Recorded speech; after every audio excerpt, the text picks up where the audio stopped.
Hi guys, welcome to another episode of Let's Share with Jam. And Paulo.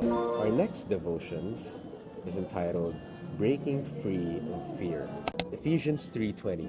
Now all glory to God who is able, through his mighty power at work within us, to accomplish infinitely more than we might ask or think. Last time we discussed the fact that personality is often a factor when one spouse won't talk.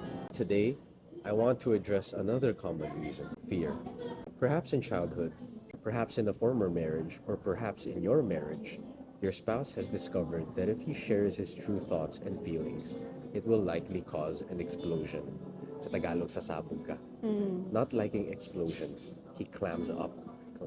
How do you overcome the shutdown? I suggest you begin with a loving confrontation.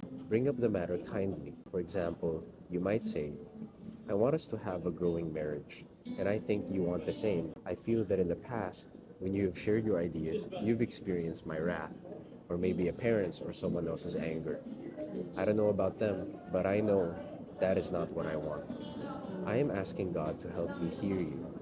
So could we begin by sharing just one event that has happened in our lives each day?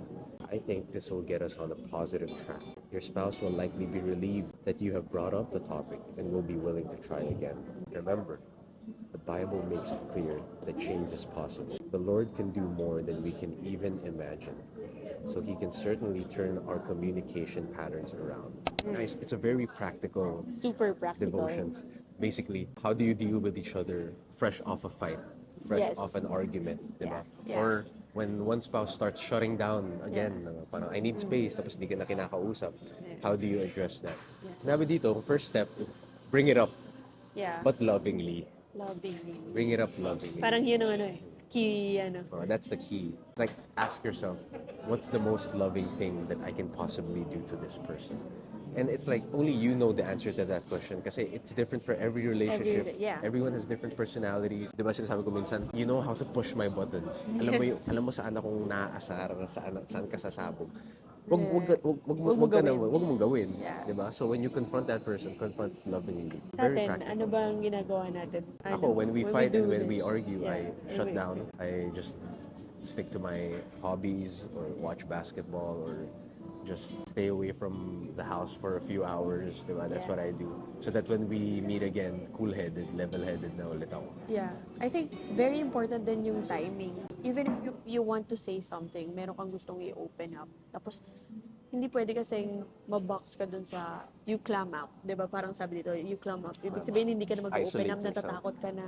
Kasi dahil natatakot ka na, ayaw mo na. You Tapos isolate it yourself. paralyzes you. Yes. Hindi kasi pwedeng mabox ka dun sa ganun. Kasi it will build up eh. 'Di ba? Hindi mo mamalay, magugulat ka na lang sa It sabog will ka build na. up. And then it's not a matter of if, but when siya sasabog. It will Yes. happen eventually. You're just delaying the inevitable. Yes. Kaya I think it's very important to break free from fear by knowing your timing. So, if meron kang gustong i-open up, like for example, sabi ng dalawa ni Paolo, what works for us is, pag alambawa, meron siyang ginawang hindi okay or meron akong ginawang hindi okay. But most of the time ako, personally, pag nag-aaway kami, tas alam kong may point ako, hindi ko sinasabay dun sa habang galit siya. It's very easy for me to humble myself and say sorry, even if feeling ko, ikaw yung mali. Di ba? Even if feeling ko tama ako. It's very easy for me to pursue peace and say sorry and then just tell him what I feel, what When the he timing made is me right. feel. Yeah, When the timing is right. timing is right. Yeah, that's Diba? beautiful. Kasi magsuswimming ka talaga sa fear pagka nag-open up kayo ng bad timing. Diba? Magsuswimming ka talaga dun sa, malulunod ka dun sa fear.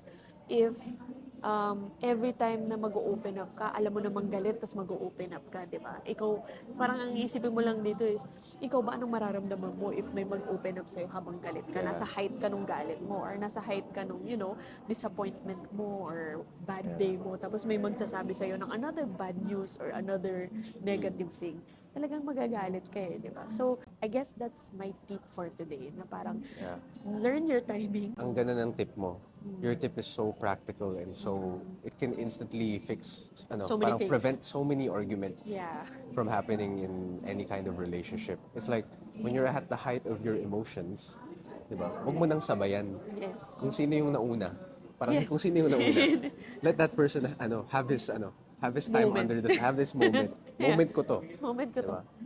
Let him let it out, and you can let it out. Just be patient enough to find the Yes. timing to let that happen. Yes. Yeah. And Thank mas you, Lord, maganda for pa doing kasi, at saka mas maganda pa kasi mas makakapag-isip siya, mas matitake niya positively yung whoever, di ba? Yung kung ano yung gusto mong sabihin. And I want to end with this. Ito, very effective sa amin dalawa ni Paolo. And pwede niyong gayahin, pwede niyong kopyahin. Anong term natin? Pag merong galit, huwag mo ko sabayan. Ako na una. Huwag mo akong sabayan. Walang sabayan. Oh. It's like, yeah, I know. So, parang we know each other so well na sometimes, Yeah. di ba, you know okay, this is brewing na. An argument is brewing. Yeah. A fight is brewing. Eh. Inuunahan natin isa't isa. Inuunahan mo na yung isa't isa. Parang, Yeah. huwag mo akong sabayan. Tsaka minsan meron Tsaka, tayo. and then you let it out. We Huwag mo we akong say sabayan. then, tsaka we say then na, sino na una sa atin? Ako na una na bad mood. Huwag muna ako sabayan ngayon. Alam na namin yun, parang yun na yung ano namin, tip namin sa Ay, isa't that's our isa. premise. Oh, Kahit, huwag mo akong sabayan. kahit galit Now tayo, you can di ba? speak. Yeah. Tapos, pag may isa na nagsabi ng ganun, dapat parehas na kaming nag-a-adjust talaga na, okay, pigilan mo yung sarili mo. You will have your time. Yeah. Parang ganun. Thank We will end with that. Yeah. Thank you, Lord. Father, please forgive me for the times when I have shut down my spouse by responding in anger. I pray for help to identify times when I do this. Please touch my spouse's heart so that he or she will be willing to try again. In Jesus' name we pray. Amen. Thank you again, guys, for listening. See you on the next one. Bye.